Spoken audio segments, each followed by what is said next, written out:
Shalom. Baik Bapak Ibu Saudara yang dikasihi Tuhan, di minggu terakhir di bulan ini, kembali lagi kita masih terus di dalam tema berjalan atau hidup dalam rekonsiliasi. Hari ini saya ajak Bapak Ibu untuk kita memperhatikan satu ayat di dalam firman Tuhan. Mari kita buka Matius pasal 5 ayat yang ke-9. Matius 5 ayat yang ke-9. Kitab Injil Matius pasal 5 ayat yang ke-9. Sudah dapat semua? Kalau sudah dapat, mari kita baca bersama-sama. 3, 2, 1. Berbahagialah orang yang membawa damai, karena mereka akan disebut anak-anak Allah.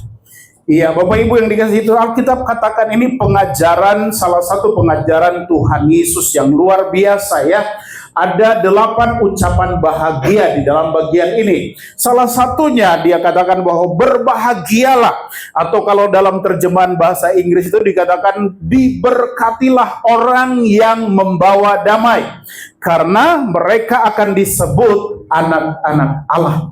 Berarti kalimat ini juga dapat kita maknai demikian, bahwa anak-anak Allah pasti membawa damai. Anak-anak Allah pasti membawa damai. Bapak Ibu Saudara yang dikasihi Tuhan, kata damai yang digunakan di dalam ayat ini, saya coba untuk memahami, untuk membawa saudara mengerti kata damai yang diucapkan di sini. Saya buat catatan di sini. Pertama adalah damai dalam Kamus Bahasa Indonesia. Dalam Kamus Bahasa Indonesia punya 3 pengertian. Damai itu, satu adalah tidak ada perang, tidak ada kerusuhan atau situasi aman. Yang kedua, tentram, tenang. Yang ketiga adalah keadaan tidak bermusuhan atau rukun. Itu arti kata damai menurut Kamus Bahasa Indonesia. Saya juga meneliti di dalam terjemahan bahasa Yunaninya atau terjemahan bahasa aslinya kata damai di sana. Bapak Ibu, kata yang digunakan dalam Matius pasal 5 ayat 9 itu adalah eirene atau eirenepoios. Kata ini kemudian dalam bahasa Inggris diterjemahkan dengan peacemaker atau pembawa damai, cinta damai atau pembuat damai ya. Kata tadi yang saya ucapkan eirenepoios itu sebenarnya adalah 2 kata eirene dan kata poio. Eirene itu sendiri adalah berarti damai ya. Kata damai eirene ini padanan kata di dalam Perjanjian Lama itu adalah shalom, atau kata yang seringkali kita gunakan, yang seringkali kita gunakan juga di dalam sapaan dan lain-lain, kita sering mengucapkan shalom. Kata shalom itu juga punya arti damai ya.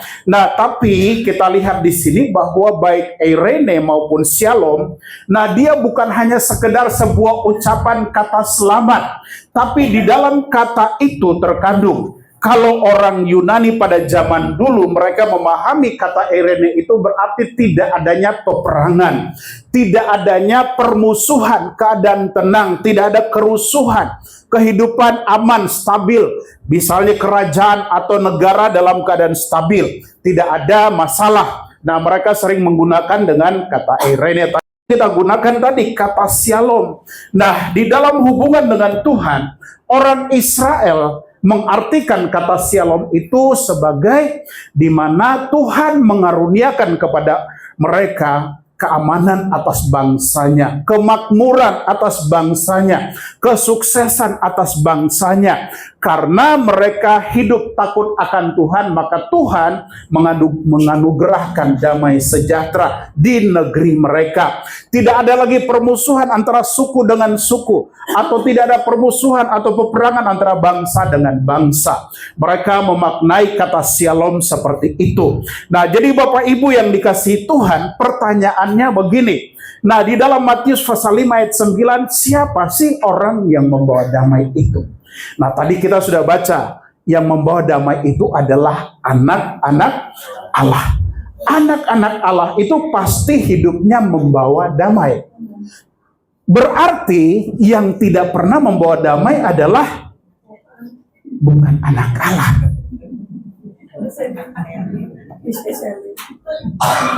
Yang tidak pernah. Jadi tadi saya katakan anak Allah itu membawa damai. Damai di sini punya pengertian banyak, selalu membawa ketenangan, kesejahteraan, kebahagiaan. Selalu membawa, tidak membawa kerusuhan atau tidak menciptakan kekacauan, tidak menciptakan kerusuhan. Kerusuhan artinya dalam kehidupan kita ini aman dan baik. Nah, jadi anak Tuhan itu, anak-anak Allah itu terkenal pembawa damai. Yang tidak pernah membawa damai itu lain lagi. Yang tidak membawa damai itu senangnya adalah menciptakan kekacauan, menciptakan kerusuhan, menciptakan ketidaknyamanan, menciptakan segala macam yang mengganggu ketertiban, keamanan, kira-kira seperti itu. Jadi Bapak Ibu bisa artikan sendiri siapa itu pembuat kekacauan itu. Nah, tetapi anak-anak Allah selalu membawa damai. Nah, kita lihat di sini kembali lagi bahwa tadi pertanyaan saya, siapa sih orang-orang yang membawa damai itu? Jelas bahwa mereka adalah anak-anak Allah. Nah, di sini pembawa damai punya 4 pengertian, Bapak Ibu. Pembawa damai, orang yang sudah mengalami damai dalam hidupnya karena mereka adalah anak-anak Allah. Nah, di sini Bapak Ibu, kita sebagai orang yang percaya Yesus sebagai Tuhan dan Juru Selamat, kita mengalami damai sejahtera di dalam hidup kita waktu Allah mengaruniakan rohnya tinggal di dalam hidup kita. Maka roh Allah di dalam kita itulah yang membuat kita hidup dalam damai sejahtera. Kita hidup dalam ketenangan. Kita hidup dalam kebahagiaan. Kebahagiaan Bapak Ibu, bahwa damai itu tidak ditentukan oleh dunia ini. Tuhan Yesus dalam Matius pasal yang ke-14 bilang bahwa damai sejahtera yang kuberikan kepadamu tidak seperti yang diberikan oleh dunia ini. Dunia bisa menawarkan damai. Dunia bisa memberikan damai. Uang bisa memberikan damai kepada saudara. Harta bisa memberikan damai kepada saudara. Segala sesuatu dalam hidupmu bisa memberi damai kepada saudara, tapi sifatnya sementara. Tapi Kristus mengatakan bahwa damai yang kuberikan tidak seperti yang diberikan oleh dunia ini. Artinya damai itu tidak datang dari luar, tapi dari dalam hati kita. Dari dalam hati itulah damai itu keluar, kemudian dinyatakan dalam tindakan dan perkataan. Kalau dunia menawarkan damai selalu dari luar datang ke dalam hidup kita, tapi kalau Kristus menawarkan damai dari dalam hati keluar dan memberkati orang lain. Jadi orang yang membawa damai itu adalah orang yang sudah mengalami damai sejahtera dalam hidupnya. Bagaimana dia mengalami damai sejahtera? Karena dia memiliki status sebagai anak-anak Allah. Dan anak-anak Allah itu adalah mereka yang percaya kepada Tuhan. Mereka disebut anak-anak Allah. Nah, yang kedua, pembawa damai itu adalah orang yang senang membawa orang lain yang belum memiliki damai untuk memiliki damai dalam hidupnya. Artinya begini Bapak Ibu, pembawa damai itu selalu senang. Karena dia sadar, dia mengerti. Pembawa damai itu dia sadar, dia mengerti bahwa damai sesungguhnya itu hanya ada di dalam Tuhan. Damai sesungguhnya itu hanya bisa diberikan oleh Yesus Kristus kepada setiap orang. Nah, karena itu orang pembawa damai dia sadar dia akan selalu mengusahakan, dia selalu akan membawa setiap orang untuk bertemu Tuhan atau berjumpa dengan Yesus atau percaya Yesus, karena dia tahu Yesuslah sumber damai itu. Kitab Yesaya mengatakan bahwa Yesus itu disebut Raja Damai. Dia Tuhan atas damai sejahtera. Dialah damai sejahtera itu. Jadi setiap orang yang percaya Yesus sudah pasti dia akan memiliki damai sejahtera di dalam hidupnya. Nah, karena itu orang pembawa damai adalah dia akan memperkenalkan orang lain kepada Tuhan. Dengan kata lain, bahasa kita yang sering kita katakan, membawa orang mengenal Tuhan, membawa orang percaya Yesus sebagai Tuhan. Nah, itulah ciri dari orang pembawa damai. Itulah ciri dari anak Allah, bahwa dia akan membawa orang lain mengenal sumbernya. Karena sumber damai sejahtera itu adalah Tuhan sendiri. Allah Tritunggal itu Bapa, Putra, dan Roh Kudus. Itulah sumber damai itu. Karena itu pembawa damai selalu akan membawa setiap orang untuk bertemu atau menemui sumber damai itu. Nah, jadi itulah ciri pembawa damai atau mereka yang disebut anak-anak Allah. Nah, yang ketiga, pembawa damai adalah orang yang selalu bersemangat membawa damai melalui perkataan dan perbuatannya. Pembawa damai itu selalu kata-katanya menciptakan damai sejahtera, kata-katanya membawa ketenangan, kata-katanya membawa kebahagiaan, membawa sukacita. Itu pembawa damai. Jadi Bapak Ibu, kalau dalam hidupmu, kata-katamu, perbuatanmu membawa kehancuran bagi orang lain, itu bukan anak Allah, itu bukan pembawa damai. Kata-kata dan perbuatanmu kalau menciptakan kerusuhan, itu sekali lagi orang yang menciptakan ketenangan. Dan tadi saya katakan pembawa damai itu adalah orang yang menolong orang lain yang susah, orang lain yang menderita, orang lain yang tertekan. Mereka datang sebagai pembawa damai supaya orang yang tertekan itu keluar dari tekanannya, supaya orang yang susah itu tertolong oleh kehadiran dan bantuannya. Nah, itulah pembawa damai. Artinya dia menciptakan damai buat orang lain. Dia membawa damai, kebahagiaan kepada orang lain. Nah, Bapak Ibu Saudara yang dikasihi Tuhan. Nah, karena itu tadi saya katakan bahwa hanya di dalam Yesus Kristus baru kita bisa menjadi pembawa damai. Nah, Bapak Ibu yang dikasihi Tuhan, nah supaya kita menjadi pembawa damai, nah ingat baik-baik, damai sejahtera itu adalah salah satu buah roh. Kalau saudara baca Galatia 5 ayat 22, nah di sana dikatakan salah satu buah roh itu adalah damai sejahtera.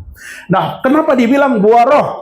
Karena tadi saya sudah jelaskan, ketika roh Allah itu tinggal di dalam kita, maka dia memampukan kita, dia melatih kita untuk hidup dalam damai. Supaya kita berdampak membawa damai kepada orang lain. Dan jadi damai itu adalah sifatnya Allah, sifat Roh Kudus di dalam kita. Dan dia akan melatih kita, dia membiasakan kita hidup dalam damai sejahtera. Nah, yang terakhir adalah damai sejahtera adalah berkat yang Tuhan karuniakan untuk setiap orang pilihannya. Seperti yang saya katakan di dalam Yohanes 14 ayat 27 itu, bahwa damai sejahtera yang kuberikan kepadamu tidak seperti damai yang diberikan oleh dunia ini. Damai sejahtera yang diberikan Tuhan itu selalu akan kekal sifatnya. Dia tidak akan pernah terganggu, dia tidak akan pernah hilang, dia tidak akan pernah dibatasi oleh apapun. Tapi dia selalu seperti air, mata air yang selalu memancar, mata air yang selalu keluar. Nah, seperti itulah damai di dalam hidup seseorang. Jadi Bapak Ibu, sumbernya adalah pada Tuhan Yesus. Nah, seperti ada satu ayat di dalam Mazmur 37. Yesaya 32 ayat 17. Mari kita baca sama-sama. Yesaya 32 ayat 17.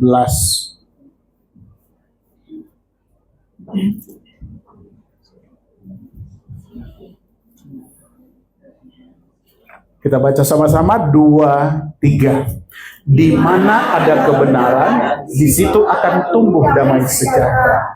Dan akibat kebenaran ialah ketenangan dan ketentraman untuk selama-lamanya. Di mana ada kebenaran? Yesus itu dikatakan dialah kebenaran itu. Yesus adalah sumber kebenaran itu. Allah adalah sumber kebenaran. Jadi artinya tadi yang saya katakan bahwa ketika kita percaya Yesus, waktu roh Allah tinggal di dalam kita, maka kebenaran itu menyertai kita. Dan di mana ada kebenaran, Alkitab bilang di situ tumbuh damai sejahtera. Kalau roh Allah menyertaimu, engkau disebut anak Allah, anak-anak Allah, maka damai sejahtera akan selalu menyertaimu. Akan ada di dalam hatimu. Dan akibat dari kebenaran, karena kita percaya Yesus, damai sejahtera itu menciptakan apa? Ketenangan dan ketenteraman untuk selama-lamanya. Jadi Alkitab bilang gak ada batas waktunya. seperti yang diberikan oleh dunia. Tadi saya sudah katakan, damai sejahtera yang diberikan oleh dunia ya begitu. Kalau tanggal muda, senyumnya lebar. Tapi begitu tanggal tua, senyumnya beda. Saya kadang-kadang suka buka TikTok begitu. Kadang-kadang suka lihat ini cerita-cerita lucu gitu antara suami istri. Ketika suami kalau belum kasih uang, maka istri itu pelayanannya beda. Kasih makan nasi, taruh, terus kemudian sudah masak nasi, masak lauk, itu suami mau makan, no, ambil sendiri. Tapi beda kalau sudah gajian dikasih duit, diambilin Pak, makan Pak, disiapin semuanya. Itu cerita lucu, bukan di sini ya. Itu cerita lucu yang saya sering saksikan di TikTok tuh banyak. Cerita lucu kayak begitu ya, banyak. Nah, saya percaya di sini nggak ada yang kayak begitu ya, nggak ada yang kayak begitu. Semua damainya memenuhi ya. Jadi damai saudara itu bukan karena uang ya. Damaimu jangan sampai ditentukan oleh uang. Banyak uang sudah, waduh. Kalau banyak uang, waduh damainya luar biasa. Tapi begitu uangnya habis, damainya juga ikut habis. Kalau orang baik di sekitar kita, saudara, waduh senang banget, damai begitu. Tapi begitu ada yang nyeletuk sedikit, begitu ada yang berbeda dengan saudara, wah kemudian saudara mulai sedih, saudara mulai jauh, saudara mulai kayak kembang layu begitu, kekurangan air. Nah, damai sejahtera yang diberikan Tuhan itu tidak seperti itu. Itu damai yang diberikan oleh dunia. Jadi Bapak Ibu yang dikasihi Tuhan, mari miliki damai sejahtera itu. Damai sejahtera yang sejati itu keluarnya dari dalam hati kita. Bukan datang dari luar, tapi dari hati kita. Kenapa? Karena sumbernya ada di dalam kita. Sumber damai itu, Roh Kudus tinggal di dalam kita, makanya dia menghasilkan buah roh yang namanya damai sejahtera itu. Nah, karena kebenaran Yesus itu melalui rohnya tinggal di dalam kita, maka di situ tumbuh yang namanya damai sejahtera dalam hidup kita, bahkan buat orang lain di sekitar kita. Karena roh Allah ada di dalam kita, maka hidup kita jadi tenang, tentram, untuk selama-lamanya. Itu kata Yesaya pasal 32 ayat 17 tadi. Orang-orang yang senantiasa mengusahakan damai. Ingat tadi saya katakan, supaya saudara menjadi pembawa damai, saudara mesti percaya Yesus dulu. Sebab di luar Yesus, saudara tidak akan pernah bisa bawa damai. Yang kedua adalah, saudara harus punya cinta untuk membawa orang lain ketemu Tuhan. Karena sumber damai itu adalah Tuhan. Kalau orang sudah bertemu Tuhan, maka dia akan memiliki damai itu dalam hidup. Dan yang ketiga adalah, saudara belajar untuk menata, belajar untuk bijak dalam kata-kata dan tindakanmu. Belajar untuk bijak. Karena kata-kata dan tindakanmu itu membawa damai buat orang lain. Yang terakhir adalah membawa damai, jadilah orang yang menolong orang lain.